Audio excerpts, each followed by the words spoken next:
제가 하나님 말씀 읽겠습니다. 요한복음 4장 43절에서부터 54절입니다.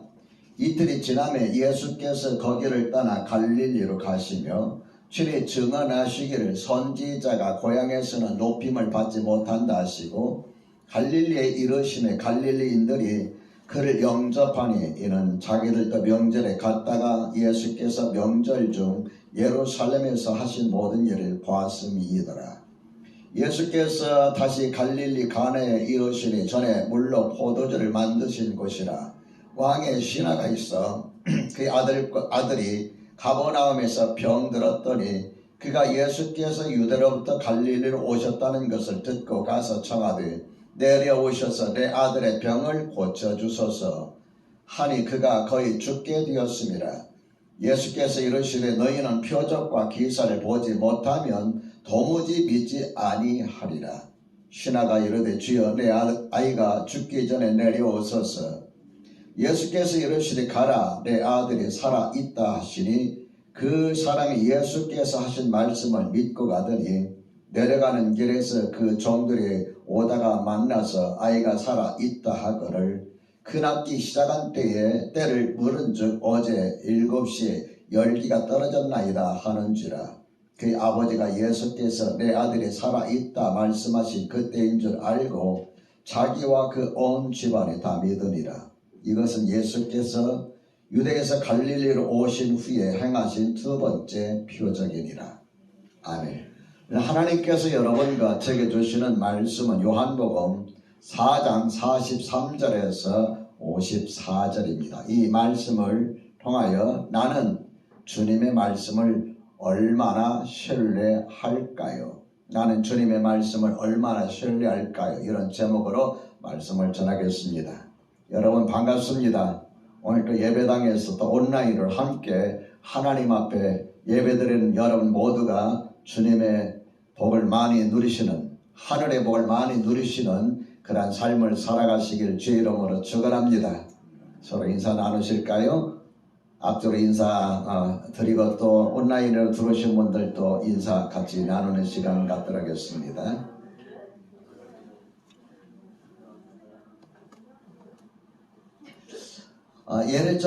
예전보다는 이제는 예배가 조금 부드러워진 것 같아요. 예전에는 코로나 오미크론 이전에 델타니 뭐냐 할 때는 말도 안 하고 그냥 혹시 내 입에서 뭐가 튀어나가면 상대방 옮을까 봐서 조심하든지 오미크론이 좀 확산하고 있는데도 불구하고 이 인사를 하는 것 보니까 조금은 자유로워진 것 같습니다. 2주 전부터 코로나19 오미크론이 여기저기에서 막 퍼져나가기 시작하면서 이젠 5만 6천 명, 6만 명에 지금 육박하고 있습니다. 그러다 보니까 길거리에서 사람을 접촉하는 것, 스쳐 지나가는 것도 여러분 조심스럽죠. 항상 방역을 철저히 하시기를 바랍니다. 내가 다 조심한다고 해서 다 되는 것은 아니지만 그래도 내가 방역을 철저히 하고 조심하는 것이 최선의 길이다 생각하시고 한 주간도 그렇게 살아가시기를 주님의 이름으로 축원합니다. 코로나19가 2년 3년 이렇게 계속 지속되다 보니까 종말론이 서서히 고개를 들고 있습니다. 종말론이라는 것은 세상의 끝이 다가왔다 그런 의미도 되겠고 또 다른 말로 말하면은 예수님이 다시 오실 시기가 되었다, 재림의 때가 되었다, 이게 이제 종말론입니다. 제가 아는 어떤 분은 기도하면서 주님께서 이제 때가 다 되었다 라고 말씀하셨습니다. 목사님 이렇게 말하는 분도 있습니다. 그래 저는 아무리 귀를 기울여봐도 주님께서 내가 갈 때가 다 됐다 라고 말씀하신 걸 듣지 못해서 내가 이거 영적으로 민감하지 못한 거 아닌가 뭐 이런 생각도 하기도 합니다만 어쨌든 여러분 기억할 것은 이런 말에 너무 지나치게 귀를 기울이면 안 됩니다. 2000년 기독교 역사를 우리가 이렇게 살펴보면 극심한 혼란기에는 항상 종말론이 일어났어요. 그래서 주님이 곧 오신다, 곧 오신다, 곧 오신다. 종말론이 득세를 했습니다. 여러분, 주님이 언제 오시든 우리가 주님 앞에 설 수 있도록 깨어서 기도하고 내가 맡은 일에 최선을 다하면서 그날 살아가는 것이 주님이 오시는 날을 맞이할 준비입니다. 다른 게 아니에요. 특별히 여러분, 주님이 가까이 오신다 하는 말을 들을 때는 좀 우리가 긴장을 해야 되는 것 중에 한 가지가 뭐냐면은 예배하는 일을 좀 더 여러분이 힘써야 돼요. 하나님은 어떤 자를 찾으신다고 그랬습니까? 지난주에 영과 진리로. 영과 진리라는 것은 정신을 집중해서 내가 온 마음과 뜻을 다하여 하나님을 예배하는 것, 이런 식으로 제가 지난주에 여러분의 말씀을 드렸는데요. 왜 우리가 영과 진리로 예배드려야 되냐? 하나님은 이렇게 예배하는 자를 찾으신다. 믿으시면 아멘 합시다. 예배를 통해서 하나님은 우리를 만나주시고 예배를 통해서 우리 또한 하나님을 만납니다. 그렇기 때문에 예수님이 내일 오시든 모레 오시든 1년 후에 오시든 10년 후에 오시든 내가 이 세상을 떠나든 어쨌든 간에 영으로 하나님 앞에 만날 수 있는 가장 중요한 그 때가 언제냐면 예배하는 때예요. 예배하는 시간이에요. 영으로 하나님은 찾으시기 때문에, 영이신 하나님께서 내가 예배드린 예배를 찾으시기 때문에 하나님 앞에 예배하는 일을 힘쓰셔야 됩니다. 처음에 우리가 코로나19가 왔을 때 정부 당국에서 현장 예배 못 드린다 해서 야, 예배 못 드리면 어떻게 하나, 그러다가 이제 온라인으로 예배드리, 야, 이 온라인으로 예배다 신기하다 했는데 이제는 온라인 예배가 어떻게 됩니까? 서서히 우리의 이 영적 삶을 약하게 만들어요.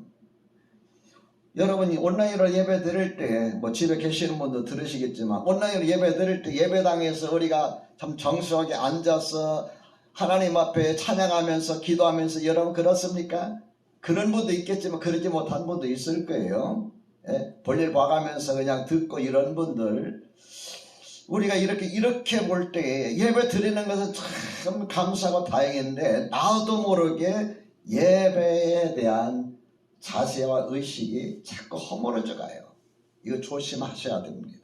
그래서 온라인으로 예배 드릴 때도 예배당에서 예배 드리는 것처럼 준비하고 같이 성경 읽고 찬송하고 기도하고 아멘하고 이렇게 할 때에 예배당에서 드리는 예배만큼 못할지라도 하나님 앞에 최선을 다해서 예배 드린다는 걸 기억하시기 바랍니다. 여러분, 우리가 이 땅에서 하늘나라에서 변하지 않는 것이 두 가지가 있어요. 그것이 뭐냐면은 하나님을 향하는 사랑, 믿음, 소망, 사랑은 항상 있을 것인데 그 중에 제일은 사랑이라. 믿음과 소망은 이 땅에서 우리가 가져야 할 것이고 하나님의 나라 들어가면 믿음과 소망은 이루어졌어요. 그러니까 영원히 하나님의 사랑 속에서 하나님을 사랑하고 하나님 앞에 온 자들, 하나님 앞에 구원받은 자들이 서로 사랑하는 거예요. 또 한 가지는 뭐냐면은 하나님께 예배하는 거예요. 요한계시록 보면 거룩하다 만군의 주 여호와여 하면서 24장로들도 하나님 앞에 예배하고 내 영물들, 하나님 모신 내 영물들도 하나님께 예배하고 천군과 천사들도 하나님께 예배하고 하나님 앞에 일찍 갔던 흰옷 입은 성도들 하나님 앞에 예배하는 내용들이 나오잖아요. 하나님 앞에 최고의 표시가 뭐냐면 예배다. 그러므로 여러분, 하나님 앞에 예배할 때마다 우리가 최선을 다하는 예배 드리시기를 주의 이름으로 축원합니다. 오늘 본문의 말씀을 통해서 하나님께서는 우리에게 세 가지 말씀을 주십니다. 첫째로, 나의 생각이 하나님을 신뢰하는 데 방해한다는 사실입니다. 나의 생각이 하나님을 신뢰하는 데 방해합니다. 예수님께서 사마리아 수가성을 지나갈 때에 우물가에서 한 여인과 대화하면서 그 여인이 고백하는 것이 내가 보니 당신은 선지자로서이다 하면서 메시아 그분이 오시면은 이런 말을 던집니다. 그때 예수님께서 내가 바로 그 사람이다. 그 말을 듣고 이 수가에 살던 여인이 동네에 뛰어들어가서 많은 사람들이 우리가 기다리던 메시아가 오셨다 만났다. 그래서 동네 사람들이 다 나와서 예수님을 맞이하게 되고 예수님께서는 이 수가라고 하는 마을에 이틀을 머무시고 나서 다음 행선지로 가시는데 그 행선지가 어디냐면 갈릴리였습니다. 예수님이 자라나신 지방 갈릴리를 가시다가 이런 말씀을 하셔요. 자, 44절 한번 읽어볼까요? 친히 증언하시기를 선지자가 고향에서는 높임을 받지 못한다 하시고 갈릴리로 지나가시면서 하신 말씀이 선지자가 고향에서는 높임을 받지 못한다. 여러분 뭐 금의 환향이라는 말 있잖아요. 예? 출세해서 참 금옷을 입고 고향에 돌아올 때 와 우리 동네에서 이런 분이 나셨다. 대환영이잖아요. 옛날에 시골에 살면서 이제 중학교 고등학교 다닐 때 가끔 가다 보면은 현수막이 딱 붙어 있습니다. 서울대 합격, 뭐 고대 합격, 연대 합격. 지방에서 서울대, 고대, 연대 합격하는 게 쉽지가 않거든요. 합격, 뭐 그게 뭐 굉장한 이슈였나 봐요. 근데 여러분 출세해서 성공했다. 여러분 얼마나 놀라운 일입니까? 근데 예수님께서는 선지자가 고향에서는 높임을 받지 못한다 이렇게 말씀을 하셨어요. 왜 그럴까요? 마태복음 13장 53절 이하에 보면은 그런 내용이 나와요. 예수님께서 고향에 들어가셔가지고 회당에서 말씀을 가르쳤어요. 안식일에 말씀을 가르쳤는데 말씀을 가르칠 때 회당에 앉아있던 그 고향 사람들이 뭐라고 이야기하느냐면은 이 사람의 이 지혜와 이 능력이 어디서 났느냐, 이는 그 목수의 아들이 아니냐, 그 어머니 마리아, 그 형제들은 야고보, 요셉, 시몬, 유다라 하지 않느냐. 그 너희들도 우리가 다 알고 있는데 이 사람이 이런 것들이 어디에서 나왔느냐, 도대체 이 능력, 이 지혜가 어디서 나왔느냐. 다시 말하면은 가족도 다 알고 이 예수라는 이 자가 어릴 때부터 잘하는 것도 다 아는데 이 능력과 이 지혜가 어디서 났느냐 하면서 환영한 것이 아니라 배척을 했어요. 마태복음 13장 57절에 예수를 배척한지라 그랬어요. 예수께서 그들에게 말씀하시되 선지자가 자기 고향과 자기 집 위에서는 존경받지 않음이 없느니라. 같은 말씀이죠. 우리가 생각할 때는 야 대단한 신분이다 라고 생각할 때인데 고향 사람들, 예수님이 어릴 때부터 자라왔던 것을 봤던 사람들, 예수님의 동생들, 예수님의 누이들, 예수님의 부모님들 다 봤는데 갑자기 고향에 와서 회당에서 말씀을 전하니까 이 능력이, 이 지혜가 어디서 났느냐, 믿을 수 없다 하면서 배척을 했다고 그랬어요. 그러면서 13장 58절에 뭐라고 기록하고 있느냐 하면은 그들이 믿지 않음으로 말미암아 거기서 많은 능력을 행하지 아니하시니라. 그들이 믿지 아니함으로 말미암아서 거기서 많은 능력을 행하지 아니하시니라 라고 기록하고 있는 것을 보게 됩니다. 뭘 말하는 걸까요? 예전에 예수님이 어린 시절, 청년 시절 이렇게 자라는 것을 봐왔던 그 사람들의 그 머릿속에는 예수님의 인간적인 것들, 그 가족들, 그 집안의 경제적인 상황이 모든 것들을 아는 그들의 머릿속에는 선입견이 있었어요. 그래서 예수님을 선지자로, 메시아로 받아들이지 않고 배척을 해버리고 마는 겁니다. 여러분, 우리가 알아야 할 사실은 주님의 능력, 주님의 역사하심, 이것을 방해하는 것은 바로 나 자신입니다.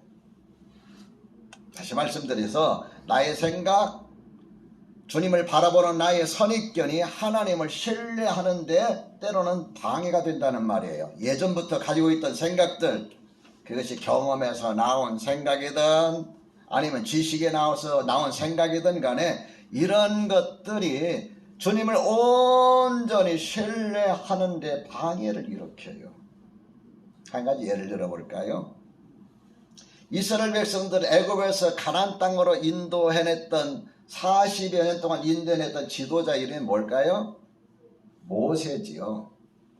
모세가 하나님께로 부름을 입어서 이스라엘 백성들 애굽에서 노예 생활하고 있을 때 그들을 홍해를 통해서 이스라엘 백성들 이끌어냈잖아요. 홍해 막 갈라지는 모습, 홍해 갈라지는 모습 이전에 애굽에서 10가지의 그 재앙들과 이적들 모세가 경험했잖아요. 반석에서 물이 나오는 것도 경험했잖아요. 그런데 어느 날 애굽에서 나올 때 이스라엘 백성들만 나온 것이 아니라 거기에 다른 민족들도 섞여 나왔어요. 한참 가다 보면 이스라엘 백성들은 조상들로부터 가나안 땅을 약속받았지만은 다른 민족들은 그게 아니잖아요. 노예 생활이 싫어서 나온 거잖아요. 한참 가다 보니까 막 끝모를 고난만 있고 정말 언제 생활이 안정되어서 살아갈까 생각하니까 참 한심하기도 하고 답답하기도 할 거 아닙니까? 내일의 목표가 있는 사람은 오늘의 어려움도 참고 견뎌나가지만 목표가 없는 사람들은 하루하루가 사는 게 힘들잖아요. 똑같은 거예요. 그래서 이 섞여 사는 그 다른 민족들이 뭐라고 했느냐면은 우리에게 먹을 것이 아무것도 없다. 애굽에 살 때는 부추와 파, 외, 수박 뭐 이런 것들이라도 먹고 있는데 이 광야길의 마른 땅에 우리가 살다 보니까 먹을 것이란 아무것도 없다. 그렇게 이야기한 거예요. 그러니까 이스라엘 백성들이 가만히 들어보니까 그 말이 맞잖아요.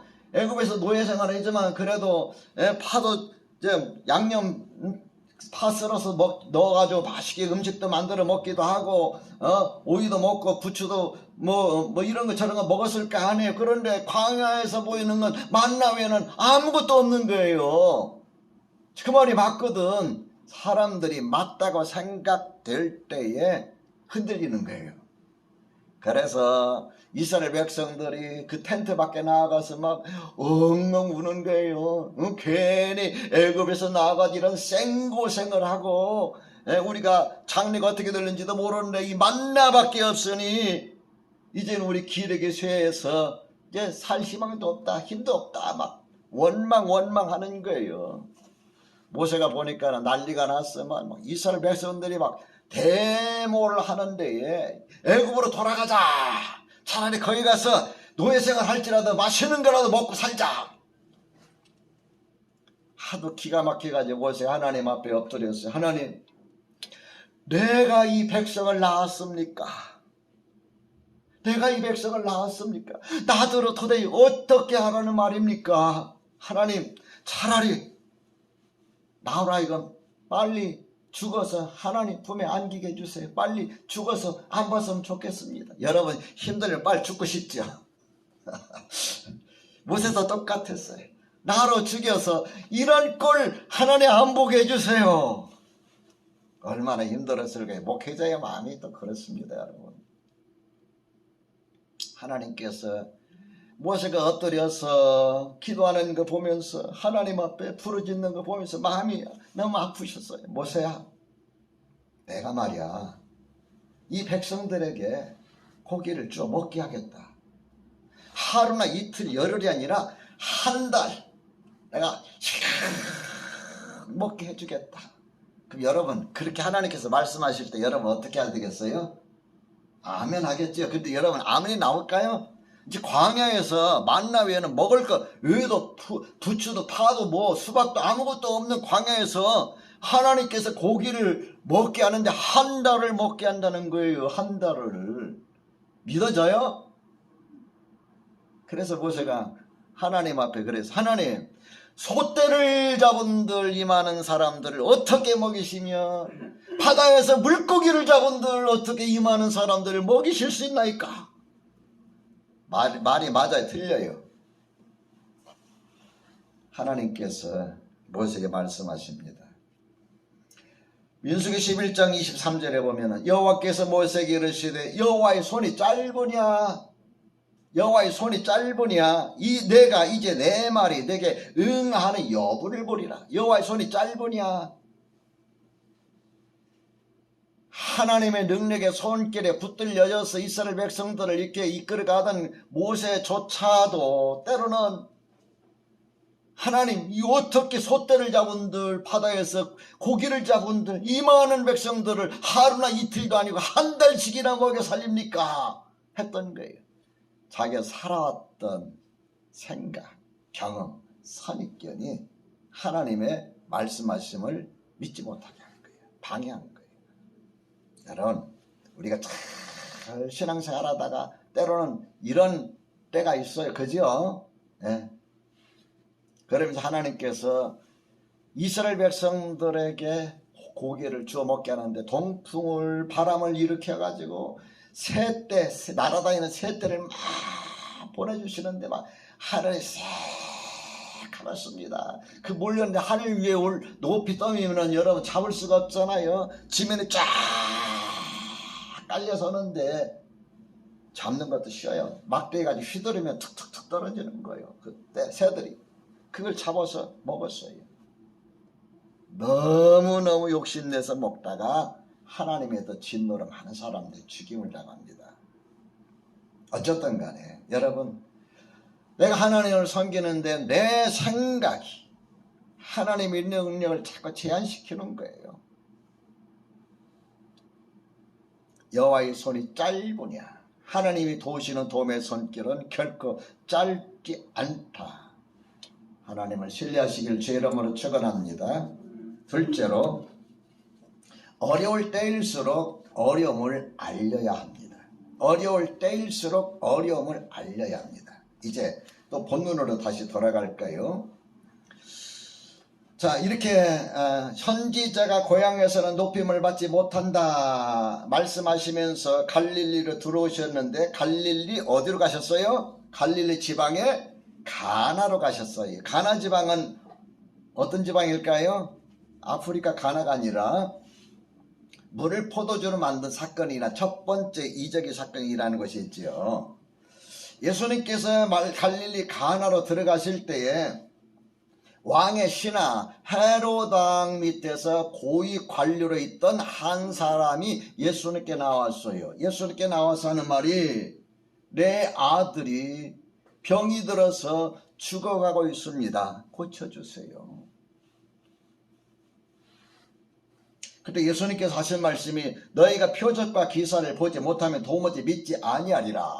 이런 말씀할 때 신하가 주여 내 아이가 죽기 전에 내려오소서. 내 아이가 죽기 전에 내려오소서. 예수님께서 그렇게 다급하게 예수님께 도움을 요청하던 그 왕의 신하에게 고위 관료에게 가라 내 아들이 살아있다 하고는 아무 말씀 안 하시는 거예요. 근데 참 신기한 건지 웃기는 건지 모르지만은 재미있는 것이 왕의 신하 그 말을 읽고 갔어요. 갔는데 어떻게 됐어요? 살았어요. 47절 말씀을 한번 볼까요? 47절 시작. 그가 예수께서 유다로부터 갈릴리로 오셨다는 것을 듣고 가서 청하되 내려오셔서 내 아들의 병을 고쳐주소서 하니 그가 거의 죽게 되었습니다. 갈릴리에서 일어난 두 번째 사건인데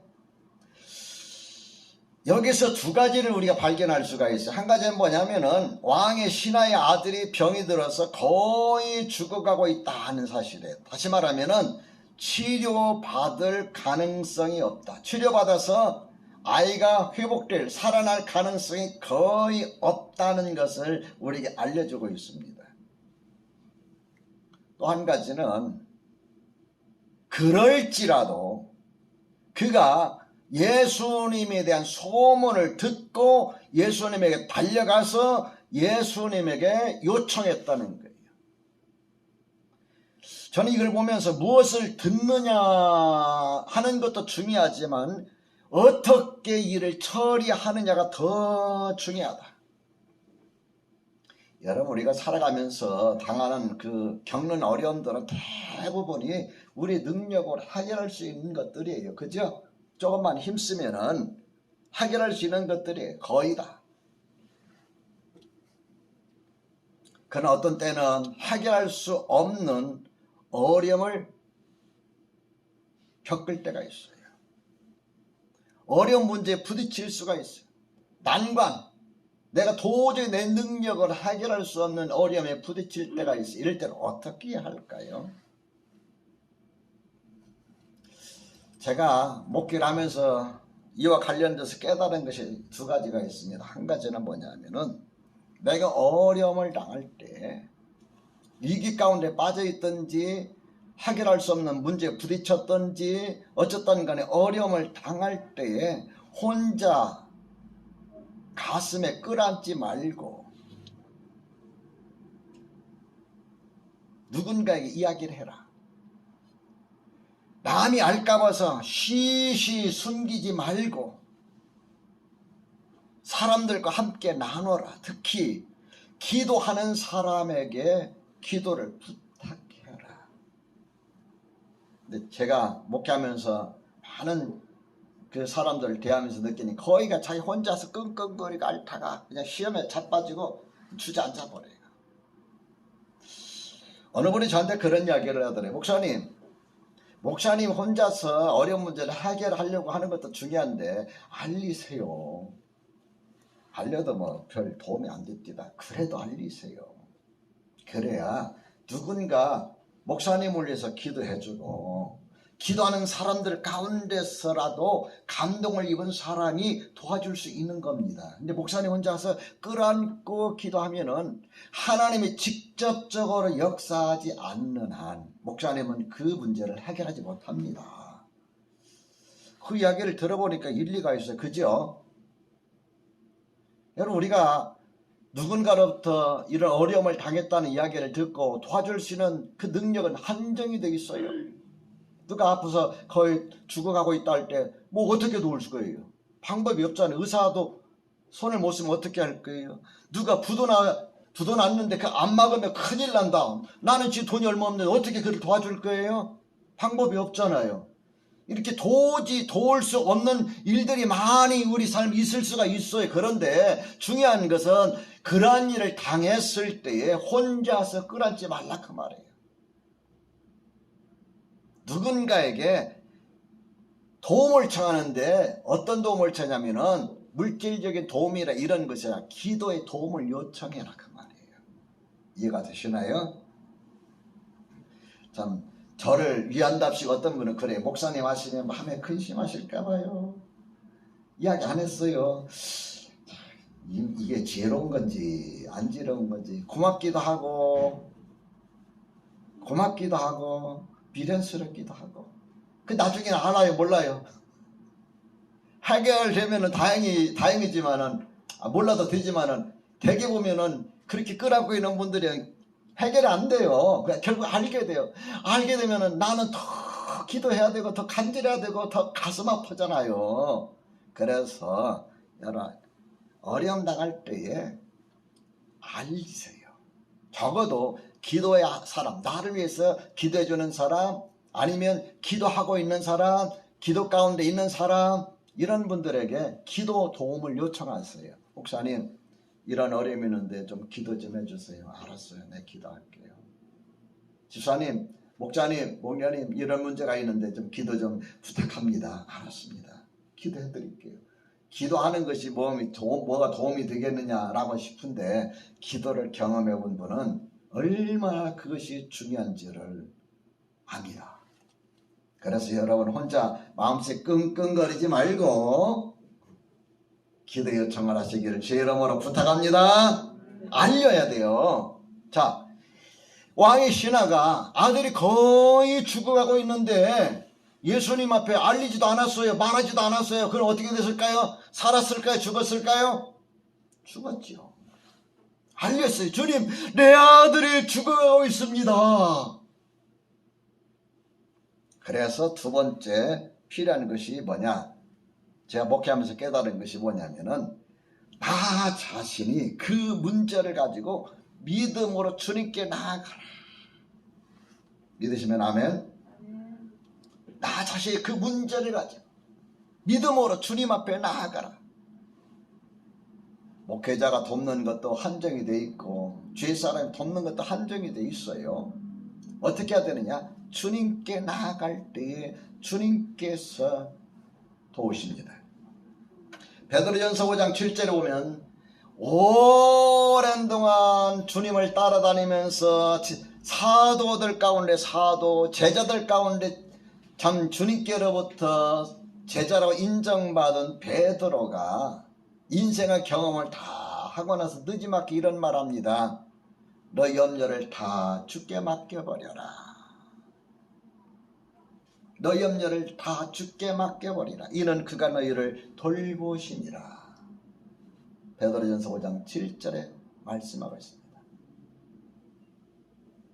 다 맡기시기를 바랍니다. 주님께 알리세요. 주님께 알리세요.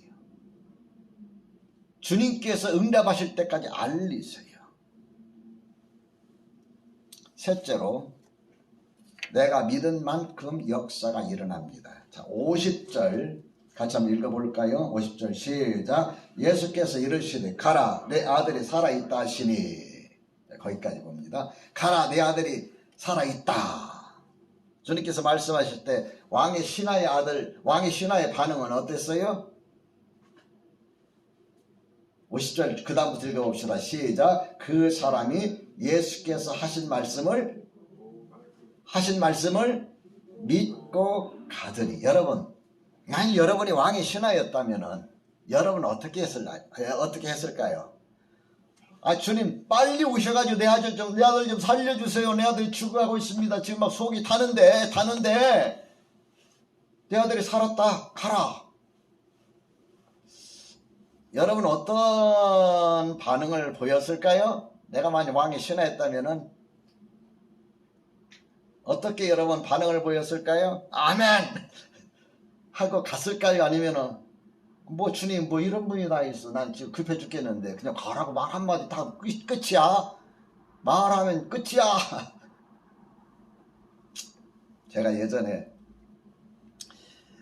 청년 시절에 고민이 있어서 목사님에게 이제 상담을 요청했습니다. 여러분 힘들고 어려울 때는 목회자에게 상담하는 걸 두려워하지 마세요. 난 안 하면 편해요. 어쨌든 문제 해결되든 안 하든. 목사님이 기도해 주시고 마지막 한마디 뭐냐면은 제가 기도할게요. 나는 지금 그 문제에 대해서 해답을 듣고 싶어서 갔는데 목사님은 딱 한마디 기도할게요. 내가 뭐 그 이야기 듣고 싶어서 갔어요? 얼마나 실망이 되는지요. 네? 그때 이제 제가 주일학교 교사에서 내가 신선생 내가 기도할게요. 그래가지고 막 어깨가 쭉 늘어져서 왔어요. 제가 한번 기도 안 하나. 그런데 목회하면서 제가 경험한 것이 그게 가장 큰 정답이에요. 여러분 목회자에게 뭘 원하십니까? 뭘 듣기를 원하십니까? 어떤 말을 듣기 원하십니까? 어떤 위로를 듣기 원하십니까? 어떤 칭찬을 받기 원하십니까? 내가 당신을 위해서 기도하겠다. 이보다 더 확실하고 이보다 더 축복된 말이 어디 있을까요? 내가 당신을 위해서 기도하겠습니다.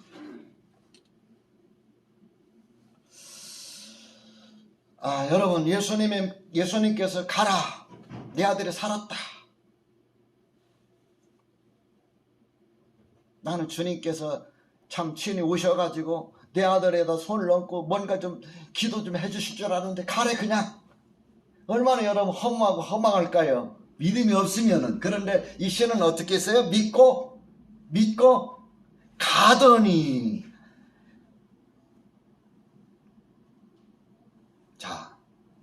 그래서 이제 주님께서 가라고 하니까 갔어요. 그래서 집으로 가는 길에 그 종들을 만났어요. 왕이 신하니까 종들이 있을 거 아니에요. 종들을 만나서 야, 아이가 어떻게 됐느냐? 주인님, 아이가 살아났어요. 언제? 하고 물으니까 52절 읽어봅시다. 시작. 그 낳기 시작한 때를 물은즉 어제 몇 시에? 7시에 열기가 떨어졌나이다 하는지라. 자, 그 7시가 어떤 시간인지 한번 봅시다. 53절 시작. 그 아버지가 예수께서 내 아들이 살아있다 말씀하신 그때인 줄 알고 7시에 아이가 살았다는 거예요. 죽어가고 있던 아이가 살아났다는 거예요. 근데 그 7시가 어느 때냐 하면은 아버지가 예수께서 내 아들이 살아있다 말씀하신 그때라고 했어요. 왕이 신하는 예수님이 말씀하시자 그 말씀을 아멘으로 받아들여 의심 없이 아멘으로 받아들였고 그 순간 주님은 그 아들을 살게 하셨다는 겁니다. 사랑하는 성도 여러분, 주님은 지금 우리 가운데 일하시되 내가 믿은 만큼, 내가 믿는 만큼 믿은 만큼 일하시고 역사하심을 기억합시다. 예수님과 제자들이 이제 산에 올라가서 기도하시는 데에 3명만 특별히 높은 산 꼭대기에 올라가서 데리고 올라가셔서 기도하고 내려오셨어요. 산 밑에 있던 제자들이 어떤 아버지가 아이를 데리고 왔는데 보니까는 정상 아이가 아니었어요. 거품을 흘리고 쓰러져가고 이 얼굴 보니까 파래져가고 귀신에 사로잡힌 아이였어요. 그래서 예수님의 9명의 제자들, 산에 올라가지 못했던 9명의 제자들이 이 아이를 낳기 위해서 막 애를 쓰는데도 불구하고 아이가 낫질 않은 거예요. 산에서 기도하고 오셨던 주님께서 보니까 산 밑에서 난리가 난 게 무슨 일이냐 하니까 그 아이 아버지가 막 쏜살같이 달려오더니 주님, 예수님, 선생님, 내가 아이를 좀 고쳐달라고 했는데 제자들이 못합니다. 어떻게 좀 살려주세요. 고쳐주세요. 예수님께서 이러저런 이야기를 들으시더니 아이가 언제부터 그랬냐? 어릴 때부터입니다. 귀신이 한번 잡으면 물속에도 넘어지고 불속에도 넘어지고 얼굴은 새파랗게 질려서 거품을 흘리고는 쓰러지는데 아버지로서 도저히 볼 수가 없습니다. 할 수만 있거든 내 아이를 고쳐주세요. 그때 주님께서 뭐라고 하셨어요? 할 수 있거든이 무슨 말이냐? 믿는 자에게는 능하지 못할 일이 없다 하시면서 그 아이를 고쳐주십니다.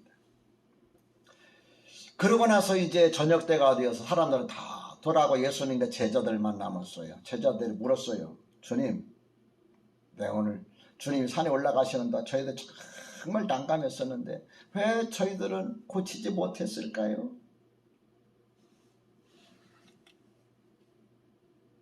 나는 왜 안 될까요? 기도했는데 나는 왜 안 될까요?